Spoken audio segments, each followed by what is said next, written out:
Each week, nearly a dozen movies are released theatrically. 40 films a month, more than 400 a year. That's a plethora of cinema. Too much cinema. You'd have to be an addict to see all that. But don't fret, we've got you covered. This is CinemAddicts. Hey everyone, what's up? It's a new week of CinemAddicts. This is CinemAddicts episode 334. We are covering new movies that are coming out the week of Friday, March 6th, 2026. We are actually recording a little bit earlier on this Thursday because there's a couple of things that we want to get out by Friday for our main CinemAddicts podcast feed. Namely, this movie called Santa Zeta, which Bruce Purkey reviews this week. Eric Holmes reviewed it last week. Eric Holmes, what do you want to say about Santa Zeta, which ends its streaming on Sundance Channel Friday, March 6th? So we're trying to get this in on time to alert people about this movie. So I checked the Sundance Channel. I think it's $50, but you get to watch, like, it basically gives you a pass for all the movies they got on there.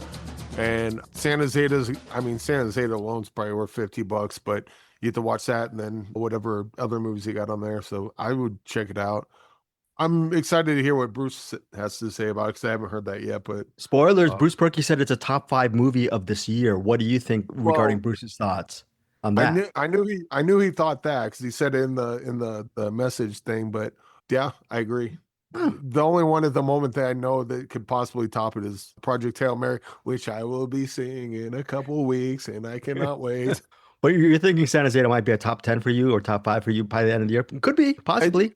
I said it during my review. If it's not, this is going to be a great year. Oh, okay. So again, Santa Zeta, March 6th, slamdancechannel.com. That's the last day. Santa Zeta will be streaming there. And then maybe follow the director, or I forget if the movie has an official IG page. I'll put those links because I haven't gotten into it yet. It's my bad. But Bruce absolutely loved it. Eric absolutely loved it. So they are more trustworthy than me. And the fact that if you get to watch it this week, then I will have reviewed it last week. Bruce reviews it this week, and you'll review it next week. And the movie definitely deserving of that. Okay. Oh, great idea. Great idea, Eric. I will review Santa Zeta for the double rewind next week. The first rewind is Bruce Purkey after Eric and I are done with this episode of CinemAddicts. Eric and I will also be reviewing the new movies Heel and Dolly. Eric Holmes, what have you been doing the last week regarding just boosting our CinemAddicts community with all your interviews? I know it's hard to answer because you've done about 25 interviews for the last 6 days. I don't even know why you're recording because you must be tired. I would have quit on this entire show with as many interviews you've done the last 6 days because I'm a quitter. Well, I'd be tired. I don't know why you're recording right now, Eric, by the way. So, well, I don't know. I couldn't tell you.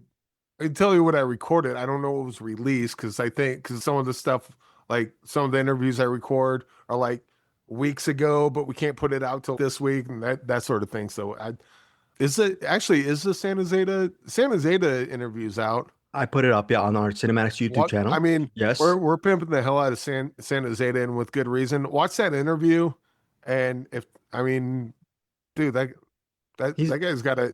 First of all, I don't know if it's the right word, but he gets maybe a little irresponsible with the way he film makes things, but it turns out great. So good with him. And like in the sense that, oh yeah, we got the budget, but we couldn't do the script I wrote, so I wrote another one. Oh, we shot it. We just run and gunned it, so we didn't get any releases. So hopefully we can figure that out. I'm like, oh god damn. I think what you're looking for, the word is resourceful. As far as the guerrilla filmmaking as well, right? Yeah, I mean, it's certainly resourceful, but like all the stuff we were saying, just immediately in my mind, I just thought this movie's not going to be able to be released. And then even said in the interview, it's like, hopefully we can get the movie released. I'm like, no, it's too good. Do not. Oh wow! Don't let this go the way. What was it, a Bad Girl or the Bad Girl movie that they made? But they that's a different situation though. That wasn't due to running and gunning. That had to do with the. Either way, if you get a chance to see Santa Zeta, do it because you might not get a chance to otherwise. And it's really fantastic. Okay, so that is, again, a ring endorsement from Eric Holmes. And Eric, along with him being a full-time worker, just working his butt off in his respective gigs, he's also had the chance to hang out with William Mosley, Lynn Shay, last couple of weeks. Just another couple of weeks for you, Eric. Isn't that pretty boring? and the grog. That guy. Yeah. So that is Scared to Death, and Eric will be having that review next week. Are we going to do some kind of spoiler for Scared to Death, or it doesn't really need a spoiler discussion? It's more of a review type of movie, Eric. Scared to Death will be covered next episode. I mean, it's not. Yeah, it's not really a movie that lends itself to spoilers because it's like I don't know. How do you spoil Dream Warriors? Oh, you don't. Yeah. Oh, people die. The monster does the thing. Well, there's not a monster, so to speak, but yeah, it doesn't really. We're not talking about Fight Club here. It's not like a big twist ending or anything that lends itself to spoilers. It's just a fun movie, or maybe not. Maybe it sucks. I don't know.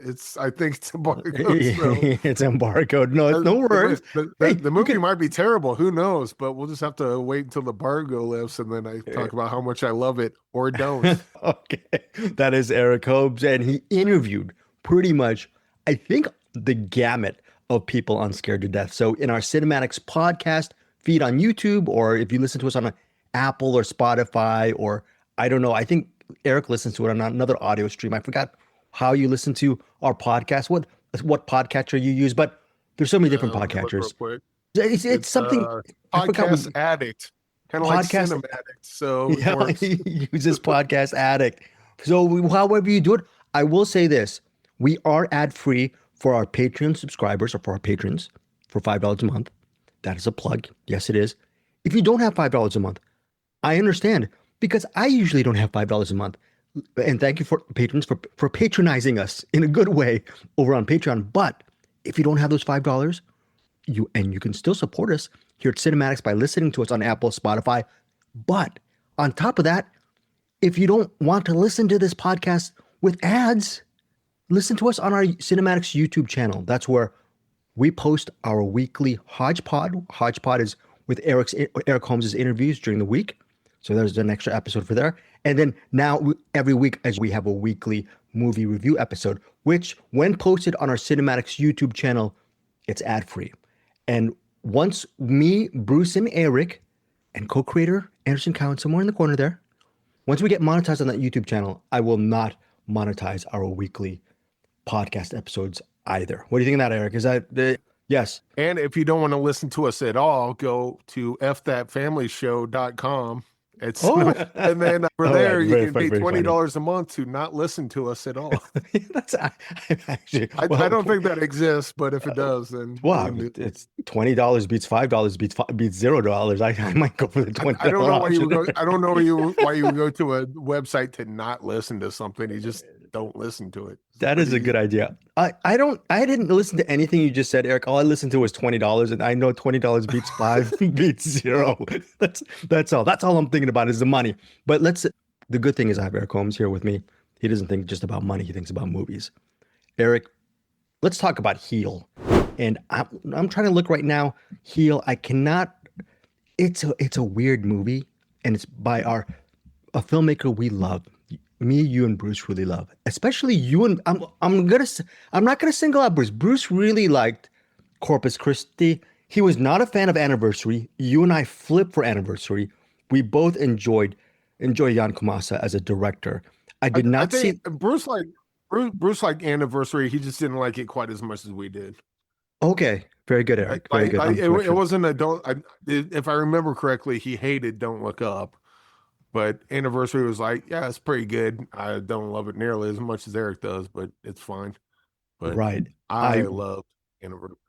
Yes. So when we got the thing with this movie, with Heel, I was excited to actually share it with you guys because this is a movie that I think at least all of us would love, or at least me and you would love because we flipped over Anniversary. So here's the plot line for Heel, directed by Jan Komasa. It's a, quote, twisted thriller, and it centers on a 19-year-old hooligan named Tommy, played by Anson Boone. Anson Boone is fantastic in this film. Tommy, once we're introduced to Tommy, he's clubbing with his girlfriend. They're taking drugs. They're making out. His girlfriend sees him making out and actually screwing another girl, and she goes off on him, and then things are weird. And Tommy, throughout the entire night, he just keeps on taking drugs and keeps on hooking up, and starting a ruckus in different clubs. Towards the end, where he's so blitzed that he's somewhere wandering the next day. And I think if I recall, Eric, because I haven't seen it for about a couple weeks, I saw it 2 weeks ago. Does he bump into a bystander played by Stephen Graham? And ultimately, this bystander that he bumps in, this unknown figure, he ends up living in this mysterious man's house, beautiful house outside in the middle of the country. Right. Well, he lives in a nice house. It's spacious, Eric. In prison. Oh yeah, upstairs it is. Right, and like what Eric is mentioning and alluding to. I would say in prison would be more accurate. Thank you, Eric, for the correction. Tommy is not living in the house. He is initially imprisoned in the house of this mysterious figure who, it's not a spoiler, but we ultimately learn he is a family man. He has a wife played by Andrea Riseborough, one of the top. To be clear, his captor is a family man. How dare you giving this a more accurate description? You're right, Eric. Keep on doing that because it's very good. So Stephen, Tommy, not a family man. Tommy is a very troubled person. Yes. And he's not exactly the person you want to hang out with if you want to have a really safe night. If Tommy gets into trouble, you might be collateral damage. That's how dangerous Tommy is. Well, Tommy, he wakes up, Eric is mentioning, not in the middle of this beautiful house. He is somewhere, I guess, Eric, in the basement. He's shackled up.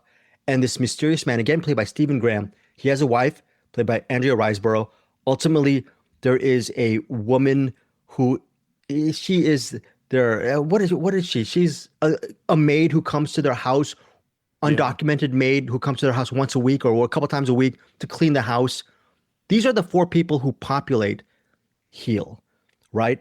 And why is this guy? Well, she comes in and then she sees, I can't remember. She sees Tommy, or he says to her, by the way, here's what's going on. Don't be weirded out. But we got a guy chained in the basement. It looks bad. I understand, but it's for his own good. I think what he's trying to do is, I guess, kind of, what would he call that? When he, like, do a rehab of sorts, right? Intervention. But I mean, the way he's going about it is certainly, I don't think morally sound, but 100%, right? 100%. It's the way he wants to do it for sure. Tommy is chained up in the basement, and he's not chained up in this. Yeah, and this his captor. It'd be more. I think it'd be more logical if the captor was some serial killer or deviant. No, but the main captor is a family man who has a wife played by Andrea Riseborough, and he has a kid who looks like he's maybe 11 or 12. So he's held in captivity in this really beautiful, seemingly peaceful family home, but it's not. The wife and the kid treat Tommy, who's chained up or shackled up, like a normal person, which they should, but the fact they're not freaked out that he's chained up, and you're wondering, it's a little bit of a mystery.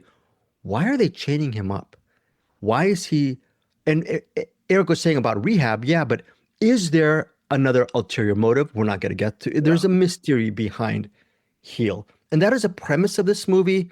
And then you see what happens. Will Tommy break out of the home as the narrative progresses? And this is not a spoiler because the director talked about this as far as the making of the movie. Tommy becomes a little bit more personable and connected to this family. Maybe it's a version of Stockholm Syndrome. It gets to the point where Tommy, who is no longer chained in the basement, but there are railings along the house where he can move. It's sort of like an upside down railroad track because he's still shackled in a little bit, but he can actually move thanks to the building of the rails around the house. That is showing that Tommy is ingratiating himself inside to the family step by step. By actually, who knows, he might even become part of the family in a very twisted way. That is a premise of Heel. Who knows what's going to happen? Eric, your thoughts on this movie? Was it a disappointment for you, or was it another banger from Jan Komarek? It was certainly interesting. This is definitely a setup we've seen like a million times. I think the idea that the Tommy's captors aren't psychotic killers with creepy doll masks, tilting their heads and murdering people and this and that. It was kind of like they're like a air quote normal family, and that are doing this in order to rehabilitate them. It adds an interesting element to it. But you're right. We know the reason that's stated why he's chained up, but there's something else going on. Right. And that something else is never quite clear until towards the end. But you're watching this the whole time going, well, first of all, because Tommy's constantly trying to figure out a way to escape. And then they're trying, they come in, like wheel in that TV and try to brainwash them, I guess, with this is how you become a normal, sane human, blah, blah, blah. And then listening to all sorts of soothing sounds of nature, that sort of thing. So, but it's a story you've seen 100 times. It's just got a weird kind of kink to it that makes you go, wait, what the, okay. I know what they said is going on, but what's really going on here? And that kind of carries you to the end. I think the mystery is the draw of the movie. I'll stop there because I have a certain I'll say this movie is depressing in a lot of ways that I can't really get into now, but it's definitely interesting. It's definitely a good movie, and not at all the movie you think you're walking into based on the log line. I think you just said it correctly when you said it's not what you think it's going to be. And I think for me, the draw of Heel was to figure out the motivations of the members of the family.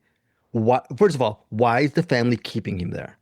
Is it just for the rehab or not? So that's something that should be questioned. Is Tommy really trying to get out? And if he becomes closer to the family, what happens there? Or is he pulling the wool over their eyes and trying to trick them that he really cares for them so eventually he can escape, which is very human. Yeah, he wants to survive. Will Tommy be killed? That's another mystery that happens with Heel. And I think within the realms of all these questions, there's a really... Will Tommy escape and kill them? Or that's it, right? So all of these balls are in play. And Heel... It's funny. This movie plays with all the balls. It does play with all the balls. Family show. Heel is actually, I forgot what was the original title of the movie, but Heel is a very interesting title because heel can actually be a description of Tommy, because Tommy was a heel at the beginning. Or train a dog to heel, which is, I think, probably more appropriate for what the title means.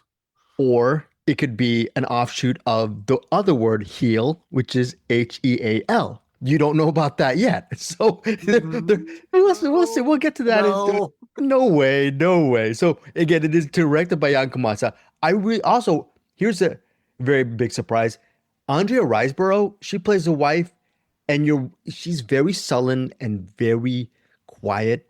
And you're not expecting that from Andrea Riseborough because she's a powerhouse of a performer.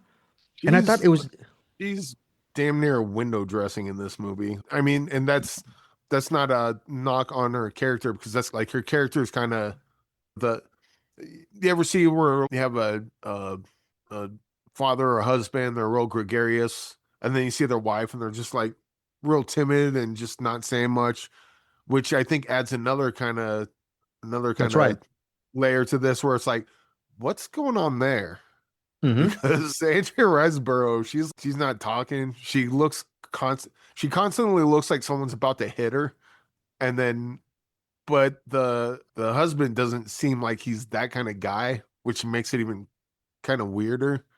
It's like, why is she so timid, and why is she so like on edge and quiet, where he doesn't seem like that kind of guy? It makes you think that there's even more kind of seediness underneath the surface that we're not quite seeing yet. Yeah. Eric and I brought up a whole bunch of questions. And so with all that, Eric, what is your rating and final thoughts regarding Heel? Oh, goodness. What do I rate this? I don't know, because a lot of that will come out in the spoilers. I guess I'll go 4 stars because this is a good movie, but then there's stuff that happens at the end that's kind of, oh no, what are we trying to say here? What are we trying to say here? Yeah, I'm going to agree with you, Eric. 4 stars for me for Heel. it plays parts of the movie because a lot of the movie is set within that house. A lot of it plays like a stage drama, but I mean it in the best of sense because all the actors are really good in this movie, and I didn't feel like it was a boring play because it is also a social drama. I didn't feel like it was overly preachy. Did you feel that, or do you disagree that it was preachy in its themes, or? It was, well, we'll talk about it in spoilers. Oh, okay. That's the weird thing about reviewing this, because like all the review, when you're trying not to spoil it, quite honestly, is not very informative. Hopefully we've given you enough mystery to maybe you're curious enough to check it out. But like all the stuff that I really think about this and what I really want to talk about, I can't, because that all has to do with where it ends up, and then I would just be spoiling it for you. So that's why I say 4 stars, maybe, but it's certainly an interesting movie. Yeah, It raises stuff up. Yeah, I'll chain my got lips you on up that. for now, and we'll talk about more in spoilers. But yeah, this is definitely a movie you want to do spoiler discussions rather than just straight up reviews. So straight up reviews, here's the thing that you've seen has a weird twist, and I'm not going to give you any more because this is boring. Let's wait till the spoilers and talk about the real stuff. Sounds great, Eric. So Eric and I gave it 4 stars. Heel is in theaters and on demand March 6th. So With an 4 stars with an asterisk on it, and you'll hear why later. All right, so that is our review of Heel. Next up is a movie called Dolly, and I'm just going to read very quickly the plot synopsis from the email that we received. Texas Directed Chainsaw Massacre with a doll mask. with a doll mask and a shovel, right? Is that it? Is that the plot? I mean, pretty much. Okay, well, let's just say this. There's a couple played by Sean William Scott and Fabienne Therese. They go out into the woods, and the woman, talks about how she doesn't really want to get married to this guy because she knows he's going to pop the question. That person again being Sean William Scott. He takes her out to the woods. Everything seems fine, but I think the main thing that she's worried about is, again, she likes him. She likes his daughter, but she doesn't want the big commitment. He's ready for the next chapter in their lives. That is a premise of when they go out into the woods. The thing is, this is not a family movie about relationships. This is a movie about the title character, Dolly. And Eric, for our listeners and watchers, can you tell them who or what or what's Dolly? So you have Texas Chainsaw Massacre, which is a great movie, and then you have another movie, The Baby, about it's been a while since I've seen it, but I think it's like a what do you call it? Babysitter comes over to watch over a baby, but the baby's a grown man. So you got some of that going on, and then it's basically Fabienne plays Marcy. Okay, yeah. So she ends up trapped inside the house, and she's dolled up. Dolly feeds her from a bottle, puts a diaper on her, like that sort of stuff. Basically, is treating her like her little baby, and Macy just wanting to get out. Like the last thing she knew of Sean William Scott's character is, oh, is he dead? Spoiler alert, he's not, and that's very unfortunate for him. And she's just in the house constantly trying to get out. Not unlike Heel, but way different tone than like Heel and this one are like night and day. Like as similar as they are in plot, they're like way different in tone. This movie has some absolutely disgusting scenes in it, as far as gore scenes or kill scenes, stuff like that. Actually, now that I think of it, there's not much killing going on. There was just a bunch of maiming, and horribly so. This is a really dirty looking movie. I think, was this one shot on 16? Yeah. Yes, exactly. Good, Eric. Yeah. Yeah, it gets that dirty look to it. It's good. creepy. Do you think the fit did you like the look, or do you think that was unnecessary? The 16 No, I like the look. It again with Texas Chainsaw Massacre, it gave it that kind of gritty feel to it. The only real issue I had is that Dolly wears a mask the whole time. It does that, that mugging with the head tilt thing a lot. The freaking out because Dolly never talks. It just, in fact, when Dolly's playing the mom role and she goes up to Macy, it's like constantly, like instead of yelling at Macy, just like pointing at her and like miming this stuff. It's strange how that works, but we have to mention that the person playing Dolly is Max the Impaler, a non-binary wrestler. So they do a good job as Dolly. They do a great job. All right. Well, yeah, I saw the name Max the Impaler. I'm like, is that your Christian name? Or I've never seen their performances. If they're a wrestler, then that makes sense. But there's a lot of picking up people in this, and they do a good job at picking up people, like you said, bringing them to the crib or holding people. There's that scene where Dolly leads her back to the nursery, I guess, by her ear, rips her ear off, and then just cuddles her while he's sewing her ear back on. Like the gore effects in this are pretty heinous, and I think the filmmakers know, like when you see a movie and I think it was Swimming with Sharks, they do like the paper cut on the webbing, and it's like, it's not too gross to look at on his face, but you know what paper cuts are like, and you know how sensitive your webbing is, so you see that happening. Like they know where to maim the people the best to get the best reaction from a crowd, to just make them go, oh, stop. Right. Yeah.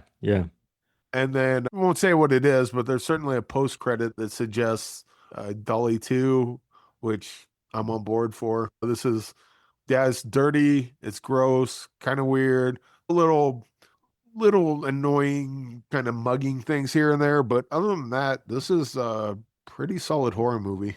And this is very solid. I could see this being like the first time you saw like Saw or Hostel or something like that. Oh yeah, they're gonna make more of these. I feel that way about this.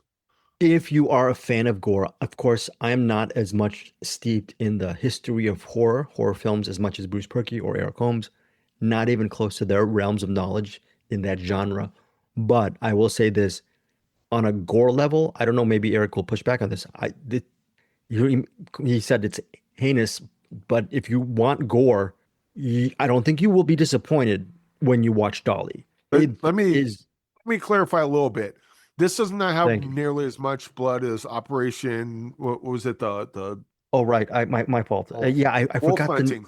Operation Wolf Hunting. The Korean film, yes. All the blood. Operation Wolf Hunting took all the blood. There is no more. So there's no blood in this, but it's just the manner in which all these maimings happen. It's not even the amount of blood that's involved. It's the manner in which they happen that makes you just go, oh God, don't do that. It is so. I'm trying. I think it's Operation Wolf Hunt. Is that it? What was that? Yeah. Really? Yeah. Operation. Yeah. I gotta find that. But anyways, there was a Korean film. I'll look it up. But yeah, that had all the blood. But this one that was Resident Evil on a boat. It was really good. But unfortunately, for any movie that came out after that, they cannot use blood because they used all the fake blood in Operation Wolf Hunting.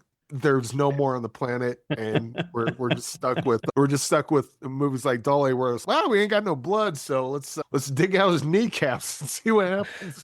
Yeah, and if you want the use of a shovel in a horror film, you're gonna get ample use. Project Wolf Hunting. That's the name. My bad. Okay. Yes, but right, Eric. If you want shovels in a horror movie, you're gonna have so much shovels in this movie that you're gonna be tired of shovels.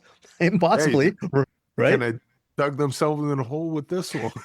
And if you like dolls, you're gonna get more than one doll in this movie. You're gonna get tons of dolls. They may be around trees. They may be in a graveside. They may be in the homes. We're not going to tell you where they are, but you're going to see a lot of dolls. I'll tell you, they're everywhere. Spoiler alerts are everywhere. Much like how Project Wolf Hunting used all the blood, Dolly used all the dolls. So if they make a sequel, they can't because they already used all the dolls. So they got to find something to see. The movie is directed by Rod Blackhurst. Releases in theaters March 6th. This is close to top tier horror for me. I feel like I would have given this 5 stars in the next 2 years after watching it 5 to 10 times. Right now, honestly, Eric, I'm giving it 4.5 stars. I really enjoyed Dolly for the gore, for the action, the suspense, pacing was interesting. There are some cool shock you moments that I liked regarding dolls that I'm not going to mention. Maybe Eric and I will talk about in the spoilers. But yeah, 4.5 stars for me, Eric. What about you? I'm kind of with you. I think I'm reserving the 5-star for the next one because Mm. so they did have as much like unsettling sort of scenes they had. Again, no blood in this because they use it all in Project Wolf Hunting, but the kind of the dirtiness of it and the way the maimings happened was like really effective. There was a little bit of story, especially towards the end that they especially hint at in the after credits. I Yeah, stay for reserve the after five credits. stars. I reserve 5 stars for the sequel because I feel like they've only scratched the surface of weird, and I think the next one Yes. there's a high potential that in a sequel of this they go from 4.5 to wait, what the okay, what's this? Or it All could right. suck, who knows? But either way, there's great potential in a sequel in this, and they can just go even further with it. And looking forward to seeing that. I mean, I'm just Now, though, as it is now, Dolly's an incredibly solid horror movie. Not for the squeamish, so should actually yes. be 3-star banger, but I'll go four and a But half. let me tell you this. Can you imagine watching Dolly with a packed house or with just people in the theater? Because there are times when I'm sitting in the back because I don't want to get thrown up on. oh my, there are scenes where thank God that Eric didn't mention some of the scenes in this movie. Oh, right, exactly. Eric's doing something with a job. We're not going to say what that means. Actually, Bruce mentioned. Well, we'll get to listen to Bruce's review. Dude, just looking at that whole part, and they kept cutting back to him, like, what the actual F? There are At things. that point, just kill me.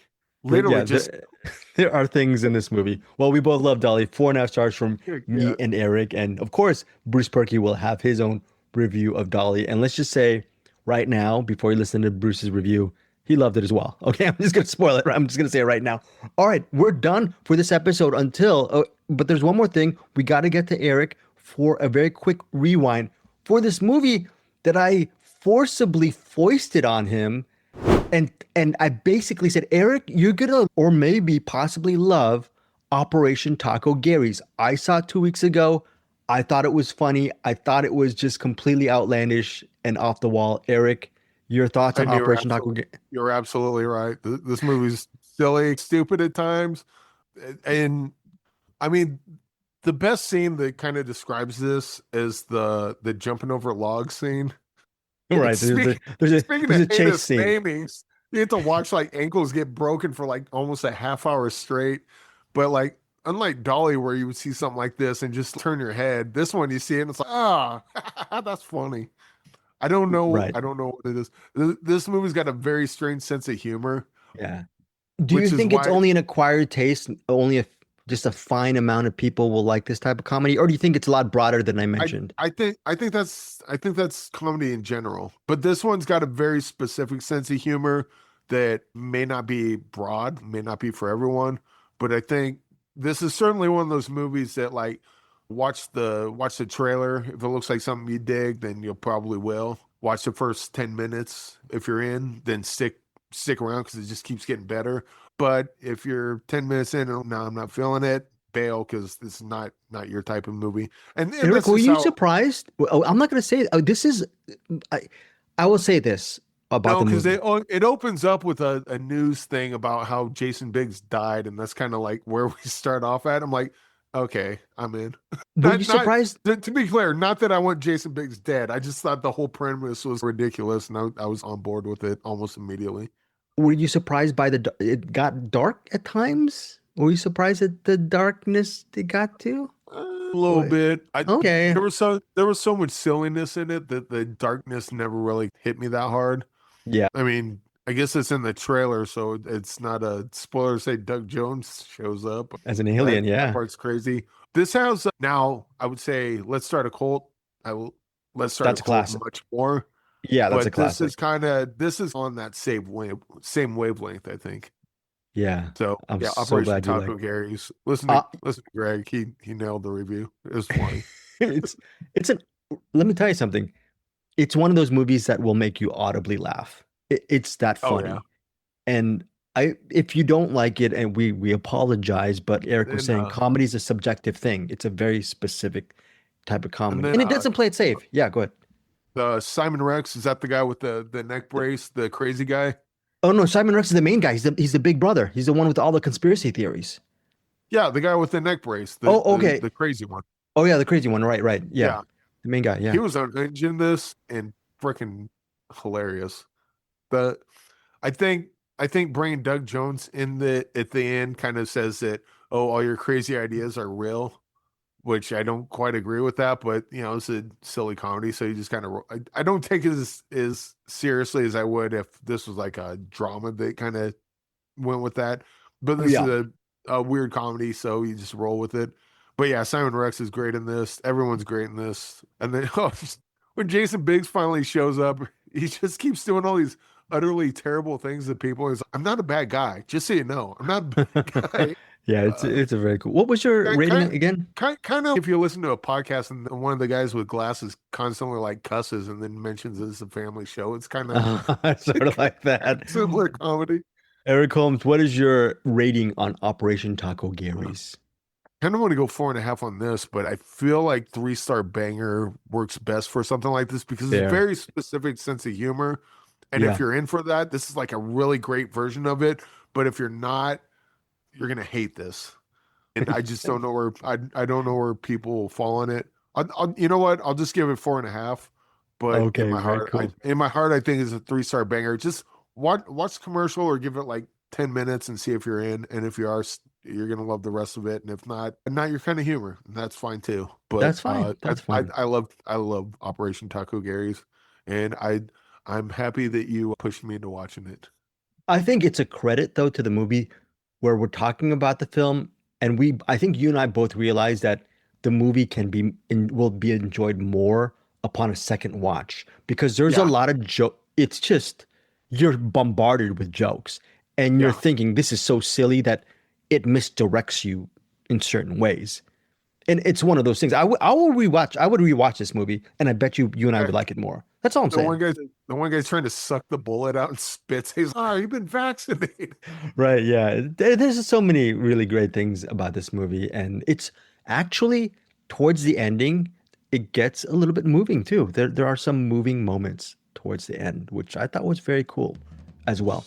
All right, so that is it for this episode of CinemAddicts. We're getting to Bruce Purkey in a few moments. You want to say anything before we get out of here, Eric Holmes? Thank you guys for listening to us here on CinemAddicts, bud. Go ahead. I mean, Operation Taco Gary's is great. Heel and Dolly, both great movies. Well, yeah, we'll talk more about Heel later with the asterisk on the 4 stars, but definitely all movies worth watching. And Santa Zeta, for the love of Christ.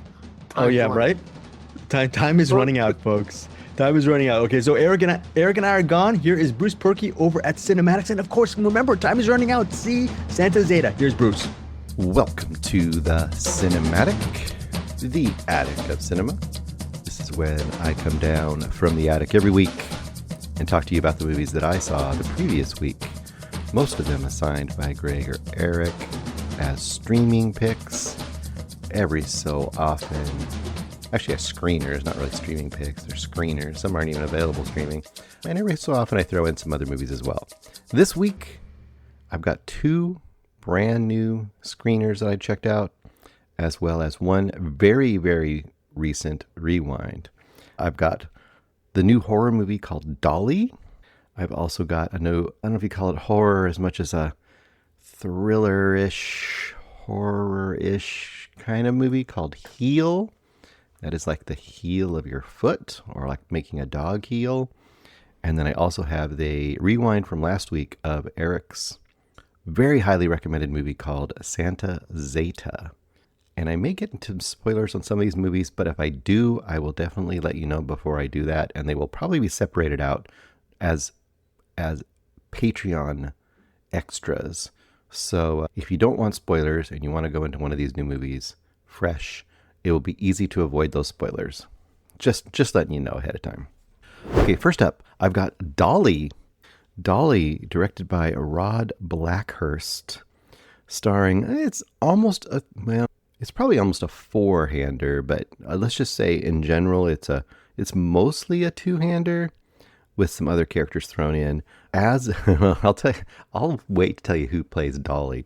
Chase comes out early in this movie, and he is played by Sean William Scott. Yes, Stifler himself is in this movie for at least some of the movie. And then you've got Macy, who's the main star of this movie. Macy is played by Fabienne Therese. And then the titular Dolly, the main antagonist of this movie, is played by Max the Impaler. Max the Impaler, I was like, well, who or what is Max the Impaler? Max the Impaler sounds scarier than Dolly, but Max the Impaler is the name of the actor playing Dolly. Max the Impaler is I guess, a woman wrestler. And if you look at Max the Impaler's information, you will see that they have a frightening, scary look of all of their own. Max the Impaler looks pretty intimidating and threatening. Like I said, almost more than Dolly does. So this movie, boy, I had a lot of things right out of the gate that were really annoying me about this movie. Let's just, all the things that are in this movie that usually are terrible. You've got a aggressive fake film grain in this movie where obviously it's had a digital filter put over it to make it look old-timey and filtered, trying to give it that, I don't know, 70s or 80s film grit. Although I think I had read that it was actually shot on 16 millimeters, so I don't know why they had to add the film grit, but I guess just to give it that old time grime to it. It's got a main character in Dolly it's a hulking character. I honestly didn't know if it was a woman or a man underneath the mask.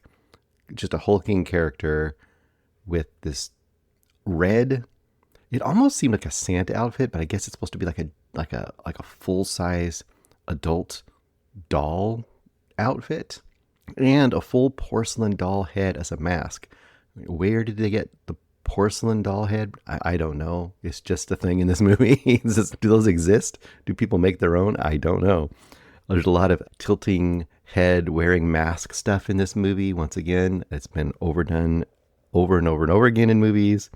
There are a lot of our hero character, the Macy character, being in highly dangerous, highly intense situations and making very, very dumb choices. Once again, a time-honored horror tradition.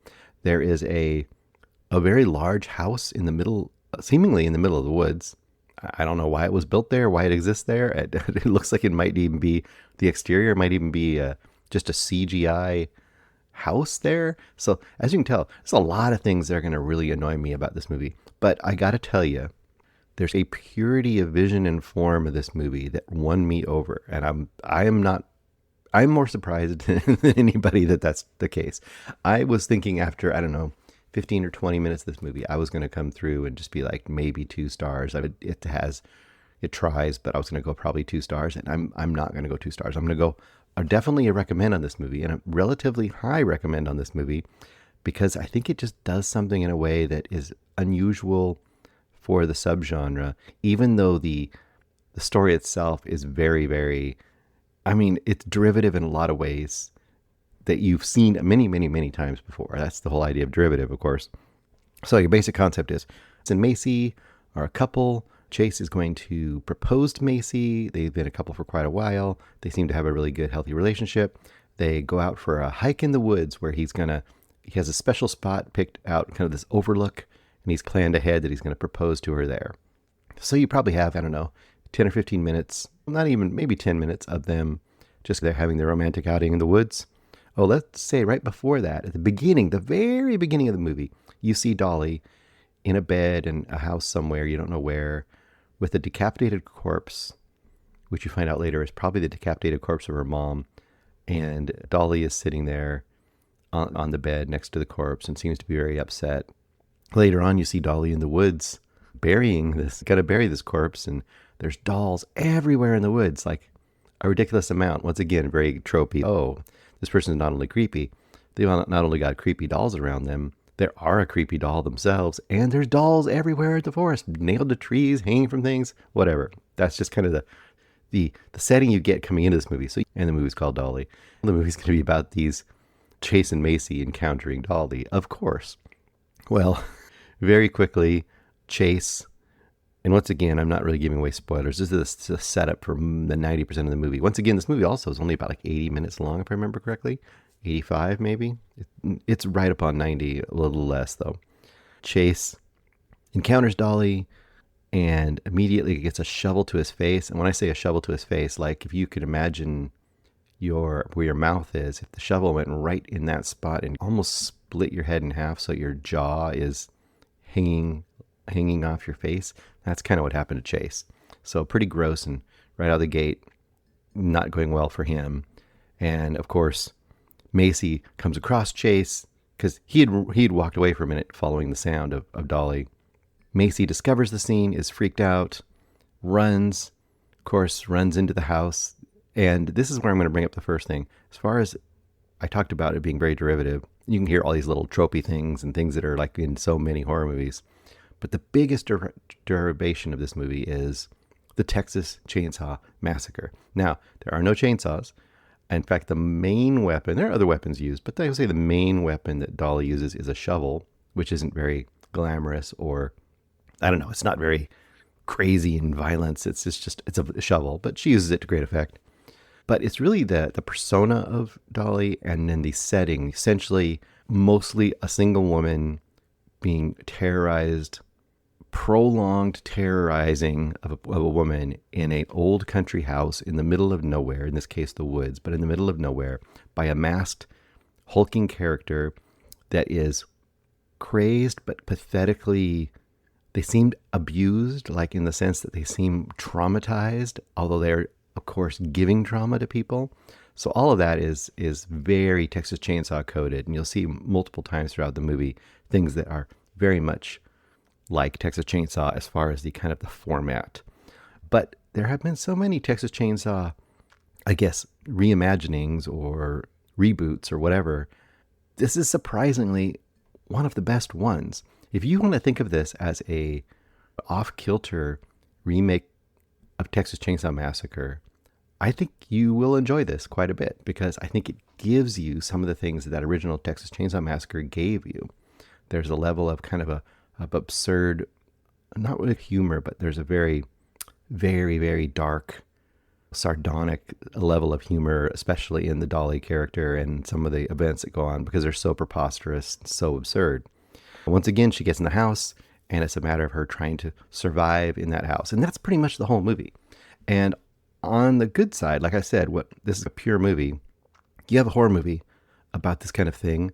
You want the horror movie to be about that kind of thing. And so many movies, especially independent low-budget movies, will really prolong the monster or the enemy or the scary thing. They'll call it a slow burn, and sometimes that works really well. But sometimes that's also, oh my gosh, can we get to the horror? Can we get to the scary, bloody part? This movie doesn't waste any time, and it does not let the foot off the gas for the whole movie. So if you are liking what Dolly is putting down, I think you're going to like the movie, because, like I said, she gets in there and she's running and being threatened by Dolly, and this movie just keeps the pressure on. It keeps bad things happening, and bad things will happen to our main characters. Like I've already said, the Sean William Scott character definitely gets a shovel to the face. That I don't want to spoil anything, but let's just say Dolly's not done with him yet, and Dolly definitely isn't done with our main character Macy, and she goes through a pretty good level of trauma. Let's just say, in Texas Chainsaw Massacre, they're getting the kids and killing them and torturing them, and essentially ending up turning them into meat. That is the indication in that movie. In this movie, let's just say Dolly wants her own doll, or maybe wants a baby. So the way that the Macy character gets treated, and assumingly other people in the past, is not cool. And I kept feeling too in this movie. This is one of those movies that could have gone straight exploitation. Could have been tons of nudity. It could have been like, it feels like it's just on the edge of being someone's weirdo fetish for like babyish stuff, but also in violent settings. But it never quite tips its hand all the way into that. In fact, even thinking about something huge like Terrifier, people really love Terrifier. I hate Terrifier movies. And if you look at Terrifier movies, there's this cruelty, there's a leering quality to it. There's a quality of laughing at the suffering of others, and characters in the movie commonly in those movies are wanting to inflict pain and torment on another person, and the main character of the Terrifier, Art, is like laughing at how funny it is that they're in pain, and we as audience members are invited to do that as well. I think that's one of the things I really hate about those movies. This movie isn't like that. The horror here is supposed to be horrific, and you are firmly all the way along rooting for our main character, Macy, to get out and to survive. I mean, she's doing really stupid stuff, which might really frustrate you in a horror movie kind of way. Like, why are you doing that stupid thing? But if you give in to that stupidity, because I think this movie shows in other ways that it's smart enough, that it knows it's doing those things. If you give in to that stupidity, when you want Macy to do well, but you also have a weird, in the same way you do in the original Texas Chainsaw for Leatherface, you have a weird level of sympathy for Dolly. You feel like Dolly is a highly abused character and a highly messed up character, and a character who does not intend to or want to do wrong. But like I said, like Leatherface or even Lenny in Mice and Men, kind of like that. Like, they don't want to do bad, but they just can't help themselves, that kind of a thing. So yeah, as you can tell, I really enjoyed this movie quite a bit. Really gory, really gross. This is not for everyone, but for the horror fans, I think a lot of horror fans are going to be surprised and really happy that this movie is quite as full and true and nonstop as Dolly is. I'm going to go 4 stars for Dolly. I really had a good time with it. I do want to just mention really quickly, I know there's going to be a couple spoilers in here, which I don't know. Do I really want to talk about spoilers in here? Yeah, I'll talk about spoilers just a little bit. But before I get to that, I'll just say 4 stars, and do stick around for the end through the credits, because you know there's mid-credit sequences. There is an end-credit sequence, but on top of the regular end-credit sequence that's here, like you would expect, a little video clip of something, there is an audio credit sequence too. And what I mean by that is there's a closing song over the opening or the closing credits called, I even wrote it down, it's called Mama's Love by the Baby Boys. And it's like this kind of country tune. And you could ignore it as just like they got a cheap old country song written or made for this movie and they put it over the closing credits. But the end of the closing song also has a little section in it where it's actually addressing and talking to the audience members about what happened in the movie. So that was also a really fun little discovery. Once again, could be totally missed, but it's fun if you don't miss it. 4 stars. We're going to go to a little movie called Heel. Heel, like a dog should heel. This is directed by Jan Kamasa. Now, this is a pretty well-known name, at least in our group, our movie watching groups. Just this last year, I don't know, 5-6 months ago, we reviewed Anniversary. I know that Greg and Eric loved Anniversary. I really liked the setup and the actors involved, but the overall message just really fell flat for me.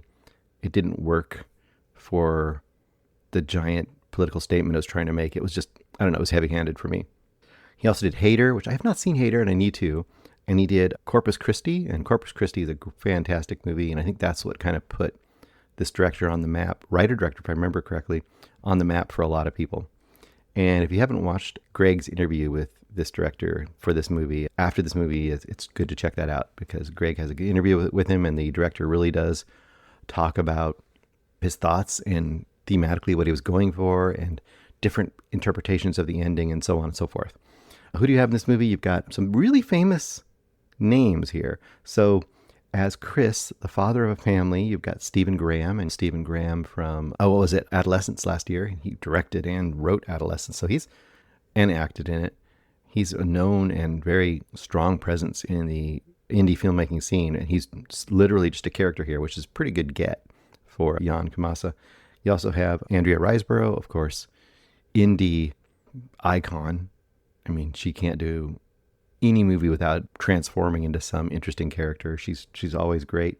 She plays Catherine as Tommy, our main character. The heel, I guess you'd say, is Anson Boone, and Rena, who's like a homemaker there, is played by Monica Fragic. I can't say her name very well. Once again, the basic setup here is you've got your main character, Tommy, and he is out, and he is just a crazy party person. Like more than the party person.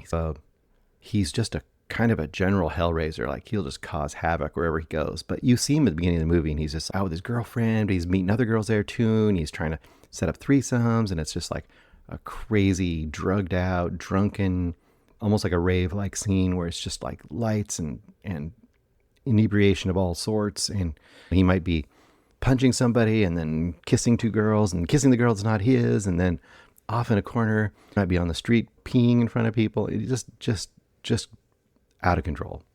And then we get a hard cut. He was passing out in the streets and stuff level. And then we get a hard cut to this Rena character, and she's doing a job interview to become a housekeeper for this country manor in England, like a huge country manor, like, you know, large grounds, large house, not the kind of place that hardly anybody would live in England, but these people do. And that's where Chris and Catherine are with their son. And I forgot to write down the son's information, but he's a younger son, probably 11 or 12. They live out there with their son, and they want Rena as a housekeeper. The Stephen Graham character is interviewing her, and as part of her interview, he's really, it's a hardcore interview. And then he brings her into the house and starts giving her lots of rules. Like, it doesn't seem shady about it. She's even worried, like, maybe this guy's going to kidnap me, or maybe this guy's really shady and I'm going to get and never reappear again. But no, he's just very, very strict and very, very secure in like how he runs his life and his family. And bringing her in there, he wants to give her the rules. And while he's giving her the tour of the house to become their new housekeeper cleaner, she's not going to stay there. She's going to be leaving, but she's going to help clean the house. He's giving her the tour, and she goes into the basement, and Tommy, who we met earlier, is chained up there. A chain, a big old shackle around his neck, and a chain that's bolted to the ceiling of this basement room. And he looks very distraught. Of course, he's like yelling and swearing, and like you would imagine anyone who got essentially abducted and chained into a basement, that's not a good thing. And she's, of course, shocked. And the Stephen Graham character tries to reassure her, no, this is for his own good, and this is not what you think it is. Don't worry, it's going to be fine. And you kind of get a feeling pretty quickly that she has some stuff in her past that she's trying to escape. So it's a reason she may accept what's going on, at least not to give up on this chance that she has to have this secure and possibly fairly lucrative job. I don't know how lucrative it is to clean a home, but it must be decent. And the fact that the Stephen Graham character obviously is overlooking some of her possible past stuff means that she needs to go with the flow on this captive in the basement. So anyway, your whole movie is essentially how and why is this situation existing in this house? There's a seemingly normal, very proper, very polite. They don't want to swear. They're not violent. They're the epitome of the proper English family, the father and the mother and the young son. The only thing, the crack in their armor is you get the feeling that they had another son who had passed away, and it seems to really have affected them. And the mom is also sick, suffering from some kind of illness, you think probably cancer. So there's a lot of kind of sadness hanging over the house. And you get the idea that, like, well, they must have gone to this extreme circumstance of taking Tommy as a captive to maybe fill the hole left by their dead son. But you're thinking to yourself, if they're doing this, like, why are they doing it with this guy who's just like a out of control younger man, substance abuse, violence, just crazy person, and they have to chain him in their basement and try to turn him around? Why are they doing that? And that's some of the questions you get in this movie. Like, why are they doing this? What is the point? How will they ever be able to, I guess, tame a crazy person? Not crazy, but, you know, a wild person like Tommy. And how will this play out? And is this a metaphor? Is this an overall message movie that's going to be played out through this very heightened, somewhat unrealistic situation? That's kind of your approach you get in this movie. Now, you can probably guess some of the things that might occur in this movie, but also there's some other things that are kind of surprising. The progression is definitely interesting. I'm not going to even give away that much, but other to say, like, as Tommy starts to finally give in to the, I don't know, you'd say the unbending situation he's in, Tommy's ability to start becoming more and more compliant may get him some more freedom, but the freedom is in a very, let's just say it's a short leash to kind of keep the dog metaphor going. In fact, I think this movie was originally called Good Boy, or it's called Heel/Good Boy. It's some version of that. Probably didn't use that title because a kind of known indie weirdo movie from a few years ago that we reviewed here, I didn't love it, but I liked it okay, was a movie called Good Boy. And it was about somebody who, well, we won't get into that. It had to do with dogs and a person being a dog. So what you got here is this really heightened situation. Of course, Rena, as the outsider coming in and out of the situation, she will be seeing it from a different point of view as well. Although her role in it was a little smaller than I expected, and it felt like a little bit of a narrative crutch, because without her, certain things just won't happen, and they needed some way to have things happen and introduce a little bit of narrative chaos in the situation. Otherwise, I think it would have just stayed exactly a version of the way it was all the way through.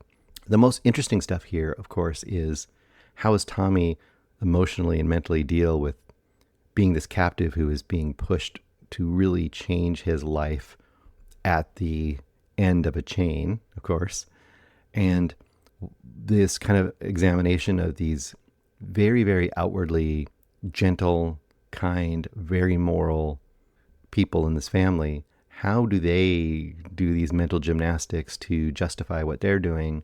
And how are they supposedly good, quote unquote, people? Like what is their motivation ultimately? What are they trying to achieve here? Because do they believe they're going to actually rehabilitate Tommy into being a de facto family member of theirs that is just a loving family member that will forget that he was brought there and chained in a basement? So all those things are played out through this movie. Overall, what's my take on it? Overall, I think it's interesting, which is always faint praise, interesting enough. I think that it's a concept that we've seen versions of before that have been a little more, I guess, clear in the morality play that they're dealing with, and what they're trying to say one way or another, whether you like it or buy it or not. I feel to me like the morality or the message here to me is muddy. And I'd have to get into spoilers to say why I feel it's muddy. But I feel like this is a movie where you obviously could really easily condemn the family as just being misguided and deluded and really the villains all along, that kind of thing. They look like the nice people, but they're villains. But you see that their intentions are pure. And then the other point of view is, of course, Tommy could be seen as the terrible person and the one that the family's right, and that he deserves to be forced into change if you can force someone into change. So either way, you could have a real clear kind of point of view in there, but it's muddy. And I think that would be a plus for a lot of people. Like it is really dealing with the gray areas in both of these kind of characters. But I think for me, it's a little too muddy. I think it's a little too I kept feeling all the way throughout, even though I was interested enough to keep going with this movie and I kept following it and I want to see what happened and how this played out. I also felt throughout I kept asking myself, why? What are I trying to tell me? What am I trying to learn from this? Because I'm not really learning anything from this. I'm learning that these characters are this way, but so what? I kept getting a so what kind of a thing, because this movie really wants you to have an opinion. It's just one of those movies that feels like it's just begging to create conversation about who's right and who's wrong and how do we deal with this. And it's like a microcosm of society, and how does organized society deal with disorganized, chaotic, violent, drug-addicted people? Like, what do you do? Is it an allegory for prison or the rehabilitation through the prison system? All that kind of stuff. You can see that all the stuff could be there, but I don't feel like it doesn't want to tackle those issues to any more depth than society generally wants to tackle those issues. And I think maybe that's the point. It's as surface level as society in general, and that's the way the world is, and that's what we should be questioning. But I don't think that's a real good way to make a very compelling movie. So I would say I'm going to go a mild recommendation for Heel. I feel like I wanted to like this a lot more than I did. First of all, it just wasn't that vibrant a movie. Even talk about Andrea Riseborough's in here. She is very subdued. She doesn't have a lot to do. She's very, very quiet. This is a rare role where Andrea Riseborough, that's a lot of R's, where Andrea Riseborough could have been played by almost anyone and it would have been about the same, because she doesn't have a lot to do.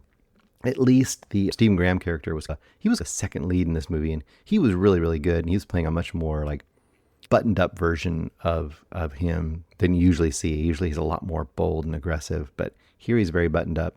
And I think that's good because he has to be somebody that you see fighting against this kind of aggressive world, but also he's doing things that are very, very aggressive in a sense because he's shackling people to the wall in the basement. And really, really the best, I guess, role in this is the Tommy role played by Anson Boone. And he's very good, very, very believable as this kind of out of control kid. And he can turn it around to a more calm, and you get a lot of emotion from him. I think he's really great. Once again, 3 stars. Last but not least, I need to mention Santa Zeta. Last week, Eric praised Santa Zeta, said it's one of the best movies of the year, probably being one of his top of the year unless something crazy happens. He gave it a 6.9 stars, which is his highest star rating. I liked the way he described it, and it made me want to go see it. So I would just say this is a little plug. If you don't like my reviews, at least listen to Greg and Eric's reviews, because they do give you things that you may never come across. And there's been always, I have the same experience you guys have to some degree, right? Because I don't talk to them every week. I listen to their part of the show just like you guys do. So if it's a movie I've seen, I'm always excited to see, do they love it? Do they hate it? Do they feel the same way I did? Get that surprise.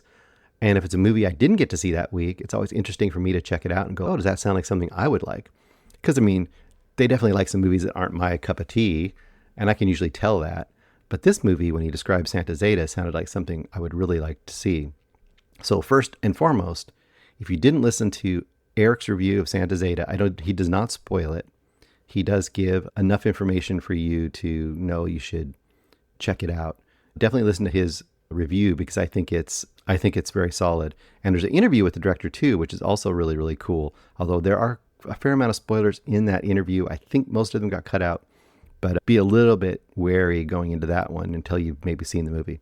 Now, as of the time I'm recording this, I think it's still available or it's just about to go away from Slamdance Film Festival online, but you may still be able to check it out. If you probably should, if you can, because it is a fantastic movie. It is in my top list for the year so far, and it probably will be there at the end of the year.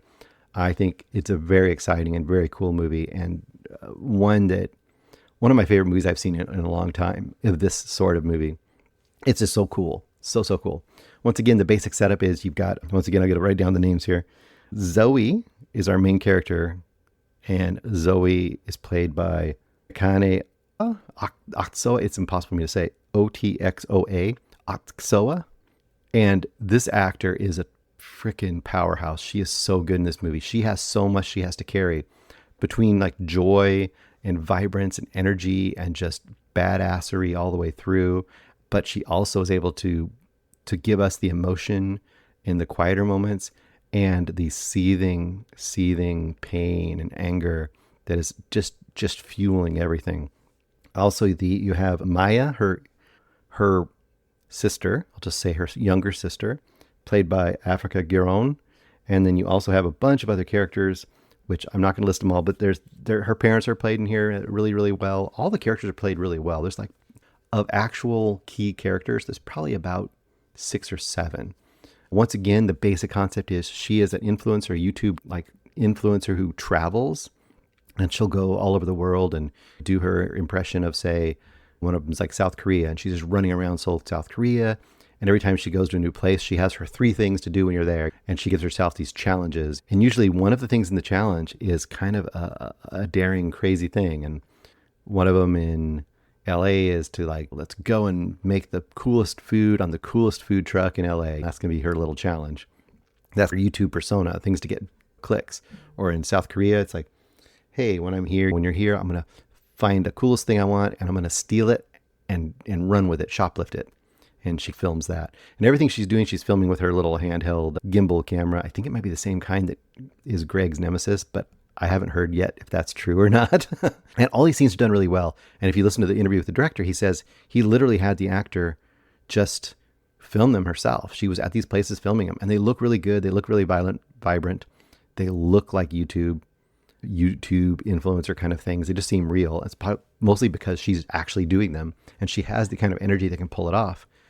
And while she's doing these things, you find out that her real impulse is she's going to these places as a pretext to film these things.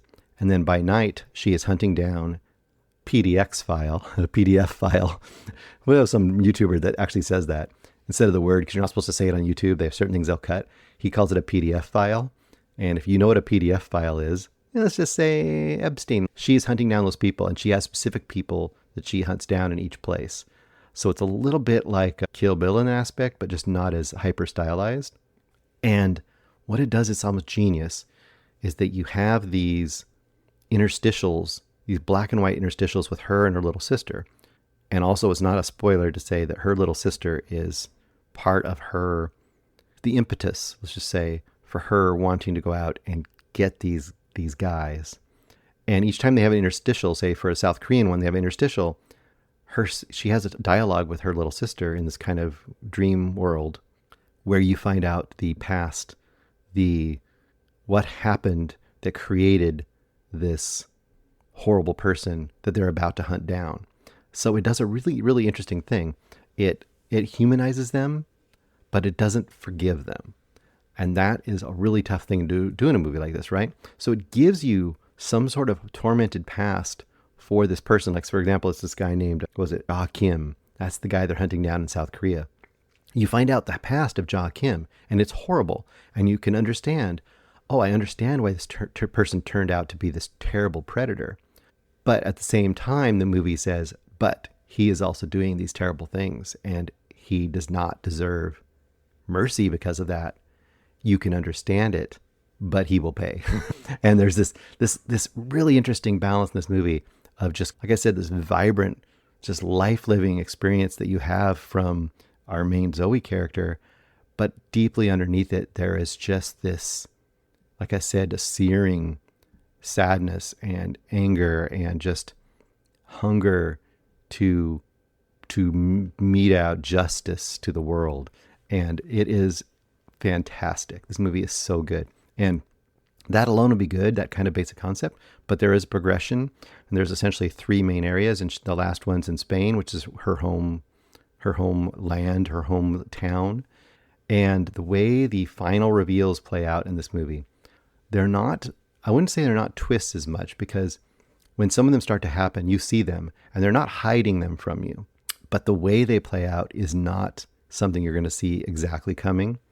And the emotional beats that start falling towards the final third of this movie are just so good, and they're so fantastic. And there's so many little elements here that are just absolutely masterful for such a small, unquote, small script, small independent production. A lot of this was run and gun. You'll hear them talking about that in the interview with Eric as well. I was really, really impressed by this movie throughout. This is a 5-star, bordering on a 5-star classic, which is my highest rating. I think it may be a 5-star classic. I love this movie. This is one of those movies you really wish you could just have everyone watch right now. So that's why you can get to it, watch it. Hopefully it'll come out soon, one way or another. It deserves a ton of respect. I think it's going to become a huge cult favorite, especially by the people that are into our kind of stuff. I think it's going to become a classic, absolutely a classic.